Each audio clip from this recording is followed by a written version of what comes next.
Hey guys, welcome to linguamarina. Whenever people ask me, Marina, what is the best way to learn English? I tell them practice every day. And by practicing for only 20 minutes, you can reach your goals in English pretty fast. So in this video, I'm gonna present you my 20-minute daily learning routine that you can use for learning English. I'm gonna give you resources where you can go and practice. They're completely free. We're gonna talk about different things that you can do during the day to improve your language. Before we start, I wanted to tell you about something that inspired me to create this daily routine, daily practice. My younger daughter, Emily, she's 3 years old. She just started like a mini school for kids where they practice every day for just 10 minutes. They're doing basic stuff, connecting dots, learning words. But the key thing there, and it's called Kumon, Japanese system, the key thing there is daily repetition, just for 10 minutes. And 10 minutes for your brain, it's like nothing. You're like, oh, I'm gonna sit down for just 10 minutes, I'm fine. And I always give her a candy after she practices because she sometimes needs this extra motivation to continue.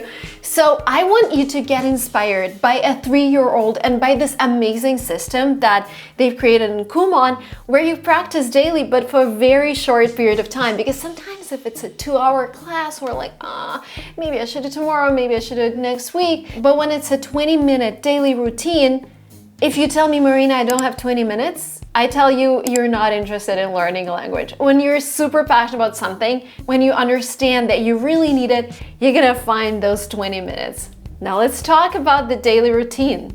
The first thing that we're gonna talk about is listening. Listening is very important in English just because of all the accents. I've been learning English for almost 10 years when I first came to the UK, and I realized like it was useless because I didn't understand what people were saying, and it took me some time to actually get used to their accent.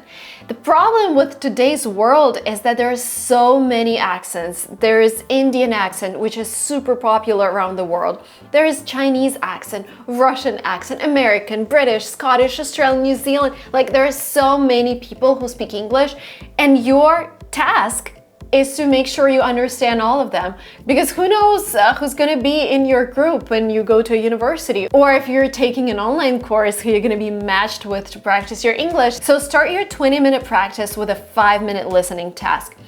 That could be anything, YouTube, audiobook, whatever. One of the websites that I wanted to recommend is called ello.org. They have a lot of lessons, including audio and video lessons on different topics. And those conversations are actually divided into levels, because I know how complicated it is when you go to YouTube or you start watching a TV show on Netflix and then you realize it's just not your level, it's too complicated. Well, if you are beginner or intermediate, I would highly recommend that website because everything is based on the level of English that you have. What I also like about them is that they actually have a script of every single conversation, which I do not recommend you to read right away. But if you listen to a conversation and you're like, I still don't get what's going on here, then you read a script. And another thing that they've done for you, they've actually created a vocabulary so you can learn all the words that you've encountered during your listening practice. I also like that their conversations are not superficial, because sometimes listening tasks sound like this. And no one really talks like this in real life.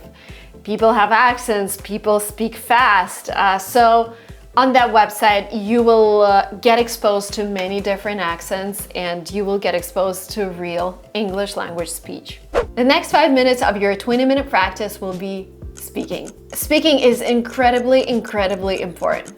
The problem is you might be able to listen to a lot of things, but when it comes to saying them, words are not in your active vocabulary. They're in your passive vocabulary, which means you understand them. But when you need to actually say them, they flip from your mind. You're like, oh, where did this word, how do I actually pronounce it?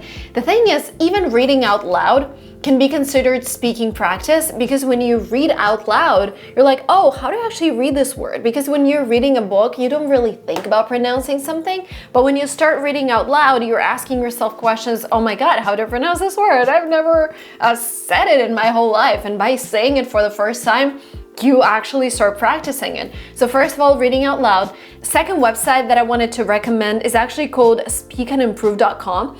It is a research project by University of Cambridge. It's basically a robot. Let me show you something. So they They will start asking you questions and you will answer them. What's your name? My name is Marina. You're gonna listen to your answer. How do you spell your family name? How do you spell your family name? Okay. Mogilko. Where are you from? So this cute little robot is gonna ask you questions about you, and then it's gonna dig into different topics. I think this is very useful for people who just don't want to talk to themselves, because it is so weird sometimes when Marina tells you on YouTube that you have to talk to yourself, and I love talking to myself out loud, but not everybody likes it. So the robot is a great way to practice your spoken English. Again, the website is called speakandimprove.com. Another way to practice is to actually use another website that I mentioned today, elo.org. What they have there is they have videos of people answering questions. So for example, the question would be, do you like taking selfies? So your task is to pause right there, answer, but don't say yes or no, elaborate. Yes, I love taking selfies because I can create the best lighting for myself, because I know the best angles, and I just love documenting my face every day, whatever. Try to elaborate, then you press the play button and you start listening to other people answering the question. I think it's a great way to practice your answer first and then get inspired by people answering the same question, because you can borrow some vocabulary and some phrases that they've used. Another great website actually allows you to talk to your phone. The website is called speechnotes.co. It wasn't actually created for language learning purposes. The whole idea behind this website is for you to say things and it's going to transcribe them, which means the robot on the website, or whatever, the algorithm on the website will create a transcribed version of whatever you said. Two things why it's a good way to practice English. First, if you mispronounce something, if you mispronounce a word, the algorithm wouldn't understand it, and you will need to check your pronunciation, Google that word, say it again until the algorithm actually understands. And the second thing, the robot would actually add all the symbols like semicolon, exclamation point, question mark, so you will learn how to use them in English. And again, when it comes to speaking, I would say just talk to yourself. Talk to yourself about your day. Talk to yourself about your goals. I love talking to myself. In general, I love talking, as you might have guessed. Okay, we have 10 minutes left for your practice, and 7 minutes go to vocabulary. Once you've done your listening part, once you've done your speaking part, you've probably encountered at least 3 to 5 new words, and this is your time to practice them. I wouldn't recommend learning more than 5 words a day, so write them down and again, create sentences with them and say them out loud. Just try it. I know you're like, okay, Marina, whatever, I will say them out loud.